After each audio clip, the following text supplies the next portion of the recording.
Ils ont rencontré le Dieu invisible. C'est le nom de la série de prédications qu'on est en train de faire dans notre groupe du centre-ville de Blois en ce moment. Pour beaucoup de gens aujourd'hui, l'idée de rencontrer Dieu, c'est juste inconcevable. On peut peut-être imaginer l'idée de Dieu, on peut concevoir qu'il y aurait un Dieu là quelque part, loin derrière les nuages, mais il est trop loin, c'est trop abstrait, c'est une idée quoi.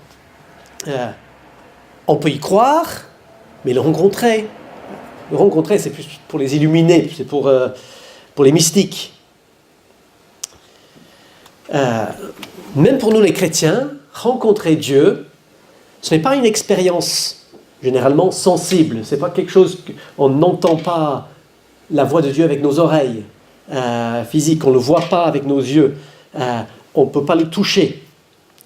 Nous rencontrons Dieu en Jésus, dans sa parole, par son esprit. Et on le voit par les yeux de la foi. Et on entend aussi sa voix dans sa parole. Mais il y a aussi eu quelques personnes, notamment au début de la Bible, pendant la période de l'Ancien Testament, qui même s'ils n'ont pas vu la totalité de Dieu, ont quand même expérimenté sa présence de manière sensible. On appelle ça, mot compliqué, des théophanies. Quand Dieu se montre d'une manière extraordinaire, étonnante, montre sa gloire à quelqu'un. Alors ce sont des rencontres fascinantes, impressionnantes, souvent étranges à nos yeux. Et les récits nous ont été conservés pour nous aider à mieux connaître le Dieu que nous servons aujourd'hui. Le monde a changé, mais des fois la manière dont Dieu se révèle a changé, mais lui en lui-même, il n'a pas changé. Et donc on peut apprendre plein de choses en lisant ces récits, en étudiant ces récits. Donc c'est la série que nous faisons au centre-ville de Blois. Et aujourd'hui, je vous propose le premier épisode de cette série qui concerne Abraham. Abraham, ou pour être plus précis ici, Abram, sans le H, sans le A au milieu, qui n'a été rajouté qu'après cet incident. Donc si vous voyez que j'ai écrit Abraham, A-B-R-A-M, ce n'est pas une photographe, c'est qu'il a changé de nom en cours de route. Alors préparons-nous pour une étrange rencontre avec Dieu. Quelques éléments de contexte avant de sauter dans l'histoire. Dans le contexte de la grande histoire de la Bible, Abraham vient juste après le point le plus bas de l'histoire humaine. C'est le point où Dieu était tellement excédé de voir tout le mal qui se faisait sur terre, parmi les hommes qu'il avait créés, qu'il a dit « ça suffit ». Ils ont tout gâché, il faut les détruire tous, il faut les balayer de la terre. Donc il prévoit d'envoyer un grand déluge pour ce faire. Mais au moment où Dieu s'apprête à exécuter ce jugement,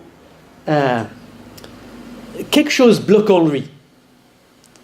Il n'arrive pas à aller jusqu'au bout de son plan. Il va détruire une grande partie de la terre, de l'humanité, mais il décide de sauver une famille de la catastrophe, de ne pas complètement éradiquer les hommes. C'est l'histoire de Noé, que vous connaissez sûrement. Mais après, pendant un certain temps, Dieu ne recourt plus à ce jugement universel, mais il est quand même un peu en retrait par rapport aux hommes. Il n'a pas une relation très proche, il ne cherche pas à rebâtir cette relation d'intimité qu'il a eue avec Adam quand il marchait avec lui dans le jardin d'Éden. Jusqu'au moment, au chapitre 12 de Genèse, où il choisit un homme, Abraham. Et Abraham va être le père de tous les croyants. Il lui fait des promesses extraordinaires.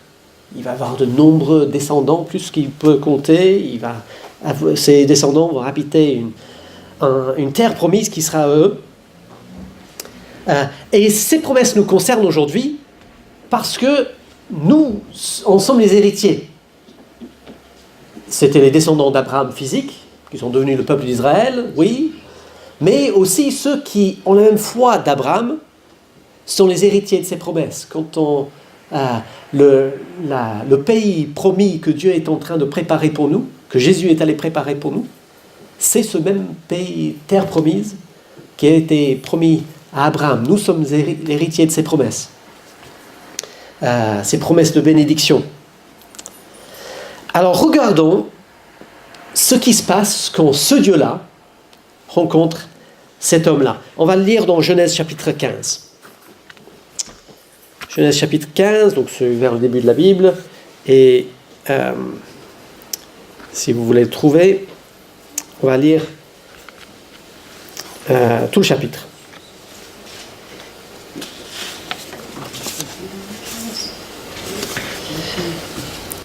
Après ces événements, la parole de l'Éternel fut adressée à Abraham dans une vision.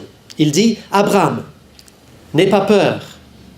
Je suis ton bouclier et ta récompense sera très grande. » Abraham répondit, « Seigneur Éternel, que me donneras-tu?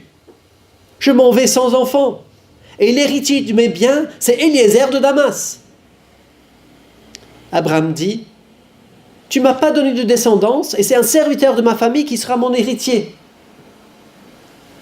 Alors l'Éternel lui adressa la parole, « Ce n'est pas lui qui sera ton héritier, mais bien celui qui naîtra de toi. » Après l'avoir conduit dehors, il dit, « Regarde vers le ciel et compte les étoiles, si tu peux les compter. » Il lui affirma, « Telle sera ta descendance. » Abraham eut confiance en l'Éternel, qui le lui compta comme justice. L'Éternel lui dit encore, « Je suis l'Éternel, qui t'ai fait sortir d'Ur en Chaldée, pour te donner ce pays en possession. » Abraham répondit, « Seigneur Éternel, à quoi reconnaîtrai-je que je le posséderai ?»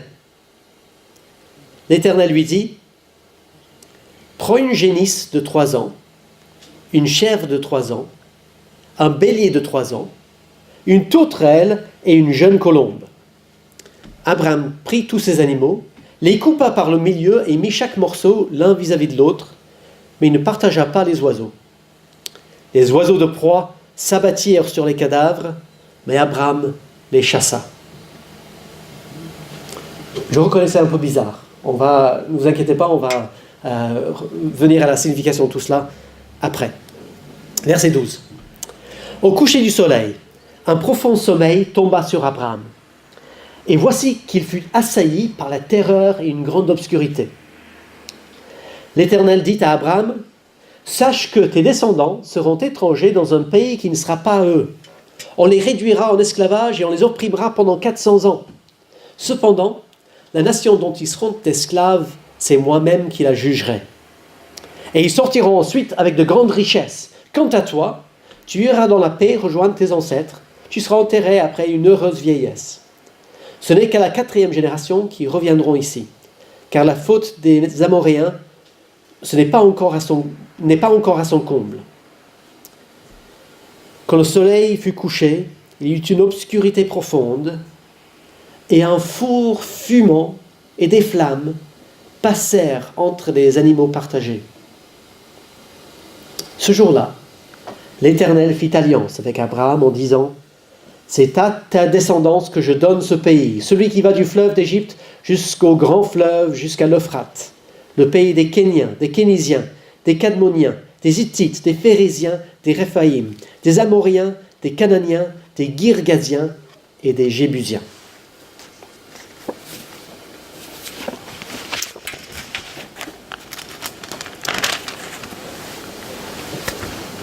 On regarde la rencontre entre Abraham et Dieu. Commençons par Abraham. Abraham, c'est un homme qui croit. On pourrait s'attendre à ce que le père de tous les croyants, comme on l'appelle, possède une foi totale, forte, inébranlable. En réalité, ce qu'on voit ici, c'est un homme qui croit, certes, mais qui a du mal à croire, qui croit difficilement, qui doute en croyant.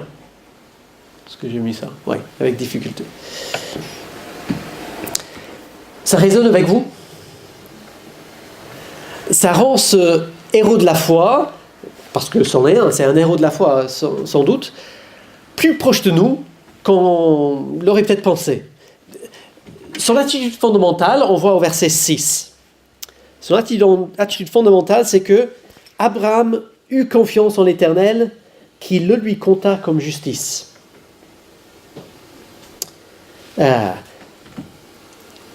Ce Dieu-là, dit Abraham, je peux compter sur lui. Je peux mettre ma vie entre ses mains. C'est ça l'attitude qui plaît à Dieu. C'est ce qu'il veut voir chez nous. Disons que nous noyons dans les eaux glacées du péché, de notre péché.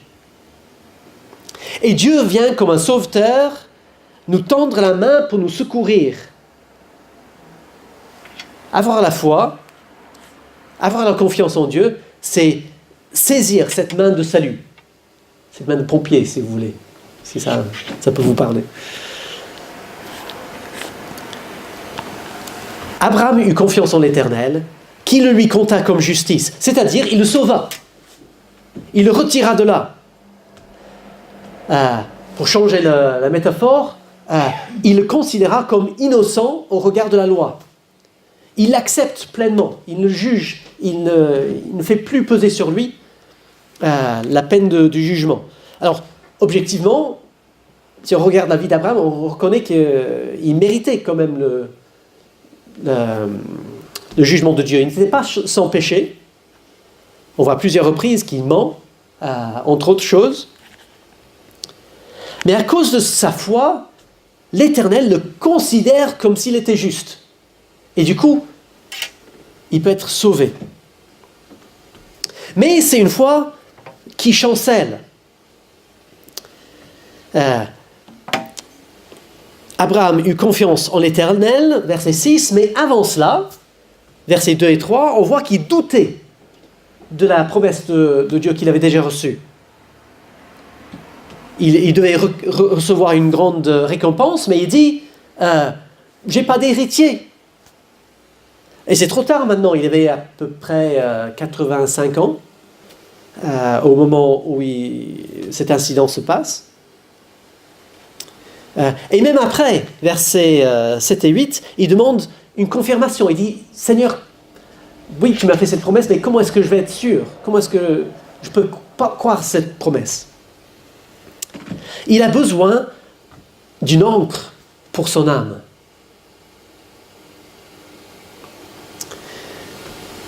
Nous aussi, n'est-ce pas? Nous aussi, on a besoin d'une encre pour notre âme. Jésus, il appelle tous ses disciples à prendre des risques pour le suivre. Il nous appelle à être prêts à souffrir la persécution par fidélité pour lui, à souffrir pour lui comme un soldat, à prendre chaque jour notre croix comme un condamné à mort. Est-ce que toi, tu serais prêt à subir la moquerie pour Jésus, ce qui peut arriver, sur notre lieu de travail, avec nos voisins, notre famille, ou à faire des sacrifices de temps et d'argent pour lui, si tu ne savais pas que Dieu accomplirait ses promesses de salut pour toi? Nous avons besoin d'une garantie, d'une encre pour notre âme. Alors l'Éternel va-t-il s'énerver comme quand Abraham exprime sa hésitation, ses doutes? Va-t-il reprocher à Abraham sa foi chancelante? On pourrait le craindre. En réalité, il se révèle comme l'Éternel, un Dieu qui rassure. Ouf! Ça fait plaisir de rencontrer un Dieu qui nous comprend dans notre faiblesse. Et remarquons qu'il n'attend pas qu'Abraham exprime ses doutes et ses craintes pour venir le rassurer. C'est lui qui prend l'initiative. Au verset 1, après ces événements, la parole de l'Éternel fut adressée à Abraham dans une vision. Il dit « Abraham, n'aie pas peur. je suis ton bouclier, ta récompense sera très grande. Abraham ne s'est pas encore plaint. En réponse à cette parole de Dieu, il va préciser un peu en quoi consistent ses doutes. Mais c'est déjà Dieu qui prend l'initiative pour l'encourager. Quel privilège d'avoir un Dieu comme ça, qui nous traite avec patience, qui vient nous chercher sans être sollicité pour nous rassurer. Alors pendant le temps qui nous reste maintenant, on va se poser la question, comment Dieu se prend-il avec Abraham pour le rassurer? Quelle est la garantie qu'il lui offre? Et comment est-ce que nous pouvons en tenir encouragement pour notre vie? Alors comment est-ce que Dieu nous rassure? Une chose négative et puis deux choses positives. Premièrement, ce n'est pas en se pliant à nos exigences. L'Éternel ne s'énerve pas devant les questions d'Abraham. Il ne gronde pas, tu n'as pas le droit de me poser qui es-tu pour me poser ce genre de questions, non. Mais ils ne sont pas non plus obligés de répondre de donner une réponse claire à toutes ces questions. Il donne quelques éclaircissements. Verset 4, il dit, ce n'est pas lui, Eliezer de Damas, qui sera ton héritier, mais bien celui qui naîtra de toi. Mais il ne donne pas de timing pour la venue de cet héritier. Et ce sera encore 14-15 ans avant que la promesse se réalise, donc ça laisse une large marge d'incertitude pour Abraham, disons. Et il n'accélère pas non plus son plan pour faire plaisir à Abraham. Même il fait comprendre à Abraham que ça va prendre 400 ans avant que les descendants futurs d'Abraham vont entrer dans leur terre promise. Donc Dieu reste dans son timing à lui. Il accueille volontiers des questions. Il permet que Abraham exprime ses doutes. Mais lui reste le créateur. Et nous, les hommes, nous restons les créatures. Et finalement, il vaut mieux comme ça. Parce que Dieu, il a la vue d'ensemble pour savoir comment gérer le monde. Nous pouvons nous plaindre peut-être des fois que Dieu ne soit pas plus rapide à accomplir ses promesses. Pourquoi Jésus n'est pas encore revenu? Alors qu'il dit qu'il revient bientôt. Mais le Nouveau Testament va expliquer que Dieu n'est pas lent à accomplir ses promesses, mais qu'il a d'autres choses à prendre en compte. Il a notamment d'autres personnes qu'il veut rassembler dans son peuple. Donc il retarde la venue de Jésus pour que la totalité de ceux qu'il va appeler vont rentrer dans sa famille.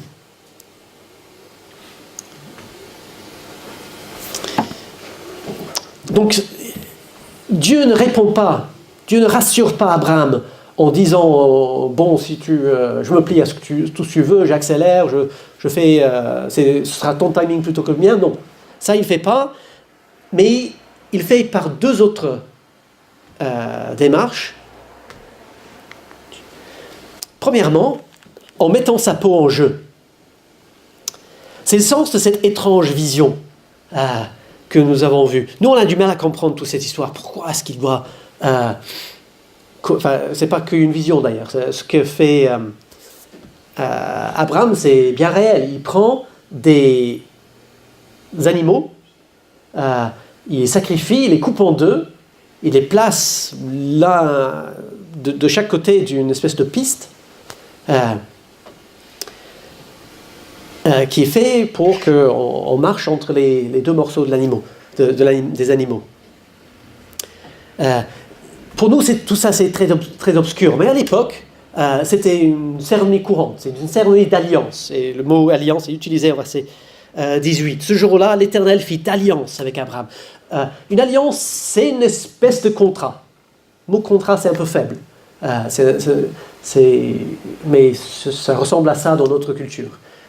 C'est une promesse solennelle qui engage très fortement les parties qui sont concernées. Ça les engage au point où quand on est en train de dire, quand on marche entre les morceaux d'animal sacrifié, on est en train de dire, si moi je ne tiens pas mes engagements, que je sois traité comme ces bêtes-là, que je sois coupé en morceaux. Il y a un exemple plus tard dans la Bible, Jérémie 34, pour ceux qui veulent chercher, où Dieu rappelle aux Israélites cela, qu'il part d'une autre alliance qu'ils ont faite. Il dit, je vais vous traiter comme ces animaux qui ont été sacrifiés.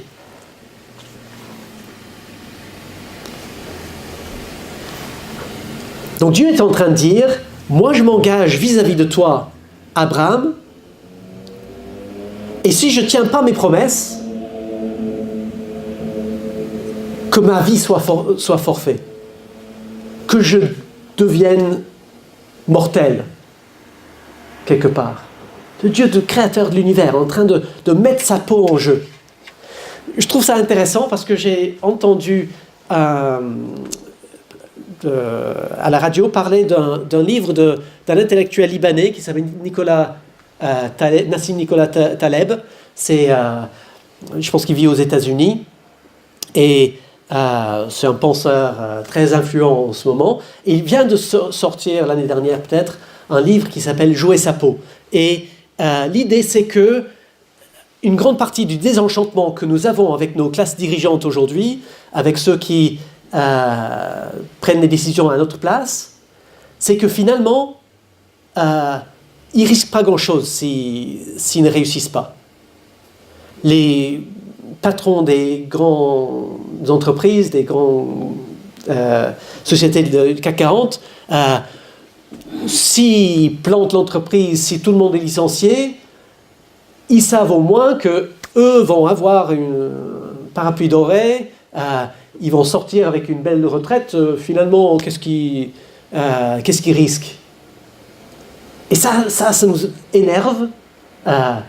Et ça fait aussi qu'eux sont moins performants. Si eux ont quelque chose à perdre dans l'affaire, ils vont être plus motivés, ils vont être plus... on pourra mieux leur faire confiance. Donc il développe cette thèse. Après, on peut discuter de...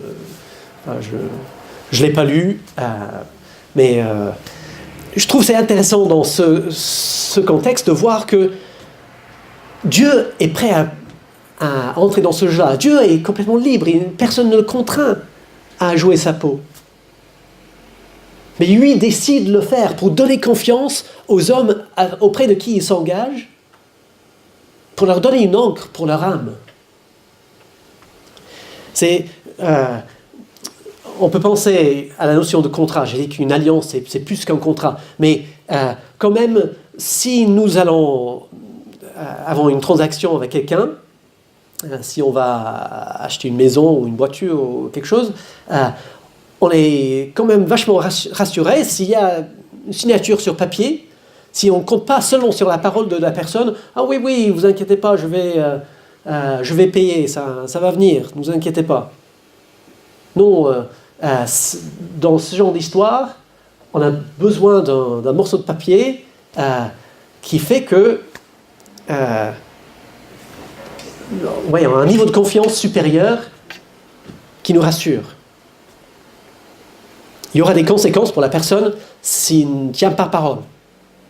Et c'est ce que Dieu dit quand il fait cette alliance avec Abraham. Donc la première chose qu'il dit, c'est qu'il met sa peau en jeu. Il dit, si moi je ne tiens pas mes promesses, que ma vie soit forfait. Et la deuxième chose, c'est que il met sa peau doublement en jeu. Qu'est-ce que j'entends par là? Alors normalement, dans une alliance, il y a deux parties.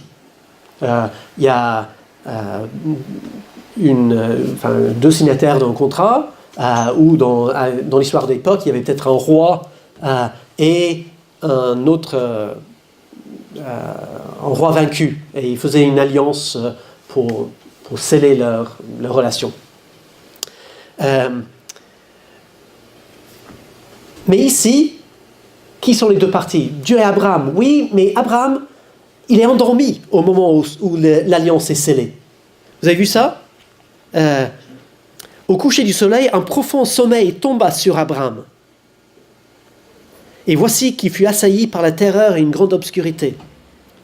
Et après, c'est Dieu qui parle, et à la fin de la cérémonie, verset 17, « Quand le soleil fut couché, il y eut une obscurité profonde, et un four fumant et des flammes passèrent entre les animaux partagés. » Donc Dieu fait une alliance avec Abraham, mais avec Abraham endormi. Et lui-même, représenté par le four fumant, le feu, souvent ça représente Dieu, la présence de Dieu. Dieu est un feu dévorant, sur le mont Sinaï, dans le buisson ardent. La présence de Dieu est représentée par les flammes, le feu. Et c'est lui qui se promène entre les morceaux des animaux. Et lui seul. Il représente les deux côtés. Il s'engage comme le roi et aussi comme le roi vaincu, le roi dominant et le roi vaincu. Il est des deux côtés. C'est comme s'il signait les deux parties du contrat. Et ça, c'est encore plus étonnant, parce que peut-être on pourrait dire, dans le premier cas, il ne risquait pas grand-chose, parce que lui, il est parfait. Il sait qu'il ne va pas lâcher son côté de l'affaire. Mais là, ce qu'il est en train de dire, non seulement, c'est une chose de dire que ma vie soit forfait si je ne tiens pas mes engagements, c'est une autre chose de dire que ma vie soit forfait si vous ne vous tenez pas vos engagements. C'est presque suicidaire. Finalement, ça viendra à ça. Parce que quand l'humanité n'arrivait pas à tenir son côté de l'engagement, de l'alliance, quand Israël était infidèle et s'est détourné de Dieu, quand les Israélites n'obéissaient pas à la loi de Dieu, Dieu quand même vient derrière et lui propose son fils mortel, qui devient mortel, son fils Dieu depuis toute éternité, qui devient un homme mortel et qui prend sur lui tous les péchés des hommes et qui subit les peines de cette alliance brisée. Et ça, c'est une ancre solide et sûre pour notre âme. C'est un peu théorique peut-être, c'est peut-être un peu compliqué cette histoire d'alliance, etc. C'est peut-être un peu théologique. Mais est-ce que vous voyez à quel point c'est pratique et c'est nécessaire pour notre vie de foi? Quand nous venons dans ces situations de crise, dans des temps où on a besoin de persévérance, pour faire suite à la présidence de Dorothée, quand nous faisons face à des découragements, ou la persécution, ou la moquerie, ou des trahisons, et on se dit, mais est-ce que Dieu va m'amener jusqu'au bout? Est-ce que Dieu va tenir ses promesses?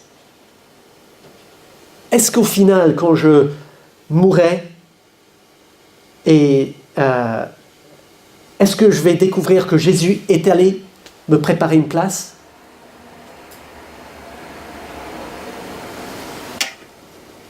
Quand on se pose cette question, nous avons une ancre solide et sûre pour notre âme. Nous pouvons regarder, comme les Juifs pouvaient regarder, se repasser le film de cette alliance que Dieu a faite avec Abraham, pour dire, il va tenir parole, coûte que coûte. Eh bien, nous pouvons regarder la croix de Jésus, qui est la preuve que Dieu va jusqu'au bout de ses promesses. Il s'est engagé avec Abraham que ma vie soit forfait. Si moi je ne tiens pas mes promesses, ou si vous ne tenez pas vos promesses, que ma vie soit forfait. Et il est allé jusqu'au bout. Et du coup, il ira jusqu'au bout de toutes les autres promesses qui restent en attente pour nous. Accrochons-nous à ça. Accrochons-nous quand ça chauffe autour de nous, quand nous nous décourageons. Regardons la croix de Jésus. Pensons à ce Dieu qui fait alliance, qui rassure. On peut compter sur lui. Seigneur, je voudrais prier pour nous tous ici présents ce matin. Des fois, notre foi, comme celle d'Abraham, est chancelante. Nous avons besoin d'une ancre solide pour notre âme. Et je te loue, Seigneur, de ce que tu nous as donné, une ancre solide pour notre âme. Tu t'es engagé par alliance auprès de nous, fils et filles spirituels d'Abraham. Tu t'es engagé jusqu'à être prêt à payer le prix de ta vie. Et nous t'adorons pour cet engagement d'amour que tu as pris. Et nous t'admirons. Et nous te remercions. Parce que quand les choses deviennent difficiles, quand nous sommes découragés, quand nous ne voyons pas comment nous allons nous sortir de telle ou telle situation, nous pouvons compter sur tes promesses. Tu seras avec nous jusqu'à la fin du monde. Tu ne lâcheras jamais. Tu prépares pour nous un avenir éternel avec Jésus. Nous pouvons compter sur ces promesses-là. Parce que tu t'es engagé d'une manière si ferme et si solide en jouant ta peau.